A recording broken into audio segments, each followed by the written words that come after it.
جو وہاں کا ٹیکس کا نظام ہوگا وہ منصفانہ ہوگا. ان کو کوئی یہ خوف نہیں ہوگا کہ آتے ساتھ ہی کوئی قبضہ گروپ ان کی جگہ پہ قبضہ کر لے گا، کیونکہ وہ انصاف ہوگا. جدھر انصاف ہے وہ قبضہ گروپ نہیں ہے، جدھر انصاف ہے وہ ظلم نہیں ہے، جدھر انصاف ہے وہ این آر او نہیں ہے. وہ بڑے لوگ چوری نہیں کر کے معاف نہیں کروا سکتے، کیونکہ قانون کے سامنے سب ایک برابر ہے.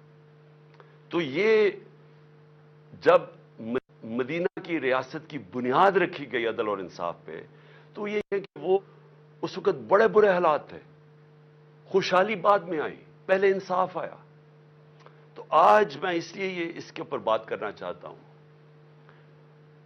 کہ ہم اس ویژن سے اتنا دور جا رہے ہیں کہ مجھے خوف آ رہا ہے کہ ہم بچیں گے بھی یا نہیں بحیثیت قوم. ایک انگریزی کی سٹیٹمنٹ ہے، نیشنز وداؤٹ اے ویژن ڈائی. قوم جو اپنے نظریے سے ہٹ جاتی ہے وہ مر جاتی ہے. تو یہ میں آپ کے لیے یہ باتیں اس لیے رہا ہوں کیونکہ جب سے یہ ایک سازش کے تحت ایک اس ملک کے مجرموں کی حکومت ہمارے اوپر نافذ کی گئی، ذرا ملک کے حالات دیکھ لیں کہ کدھر سے کدھر پہنچ چکے ہیں.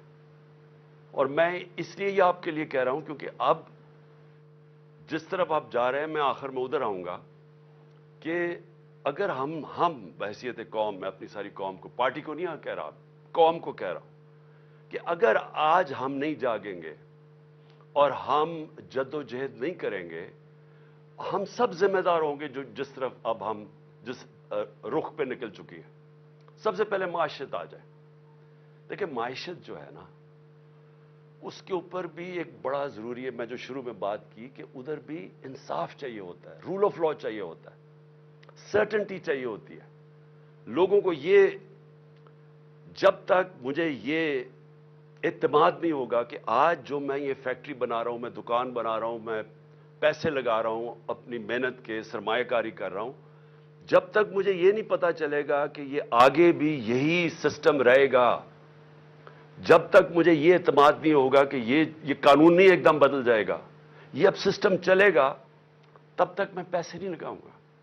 بلکہ وہ یہ چھوڑیں کہ میں ملک میں نہیں لگاؤں گا، باہر سے بھی نہ کوئی پیسے لے کے آئے گا ملک کے اندر سرمایہ کاری کرنے کے لیے، اور اندر سے بھی آپ کے ہمارے جو سرمایہ کار ہے وہ کسی اور ملک میں جا کے پیسے لگائیں گے. اب دبئی میں جا کے کبھی پوچھیں پاکستانی بزنس مین وہاں کتنے کارخانے بھی چلا رہے ہیں، بزنس بھی چلا رہے ہیں، ان سے پوچھے تو صحیح کہ جب آپ کا ملک ہے آپ نے پاکستان میں کیوں نہیں پیسہ انویسٹ کیا، آپ کیوں دبئی میں جا کے پیسہ لگا رہے ہیں، اور ملیشیا میں بھی یہی ہے. تو وہ سب سے پہلی بات کہیں گے کہ یہاں ہمیں اعتماد ہے ان کے قانون کے اوپر، ہمیں یہاں رول آف لا نظر آتا ہے، اس لیے ہمیں اعتماد ہے کہ جو ہماری انویسٹمنٹ ہے، جو سرمایہ کاری ہے، ان کا قانون اس کی حفاظت کرے گا، اس لیے لوگ انویسٹ کرتے ہیں. اور ہماری جو سب سے بڑی طاقت ہے اوورسیز پاکستانی، جن 1 crore overseas Pakistani, 10 million overseas Pakistani ہیں. آپ یہ سمجھ جائیں کہ اگر ان میں سے میں پھر سے ایک فگر دیتا ہوں، 20 لاکھ بھی 15 سے 20 لاکھ پاکستان میں سرمایہ کاری کرنی شروع کر دیں تو ہمیں کوئی کسی کے سامنے ہاتھ پھیلانے کی ضرورت نہیں پڑے گی. لیکن وہ کیوں نہیں آتے یہاں؟ کیونکہ ان کو اعتماد ہی نہیں ہمارے انصاف کے نظام میں. بلکہ جو آئے تھے ہمارے دور میں، جو آئے تھے وہ سوچ رہے ہیں ملک چھوڑ کے جانے کا. اور وہ کیوں میں صرف 3-4 موٹی، زیادہ میں نے اور چیزوں پہ بات کرنی ہے تو میں صرف آپ کو معیشت کے اوپر صرف فگرز دے دوں. جس دن ووٹ آف نو کانفیڈنس ہمارے خلاف سازش کے تحت کیا گیا تو ڈالر پاکستان میں 178 روپے کا تھا. 178 روپے کا ڈالر تھا جب vote of no confidence assembly میں دائر کیا گیا. آج ابھی 9 مہینے ہوئے ہیں، آج پاکستان کے اندر ڈالر 100 روپیہ مہنگا ہو چکا ہے. صرف اب 1 ہفتے کے اندر 50 روپیہ ڈالر مہنگا ہوا ہے. ہمارے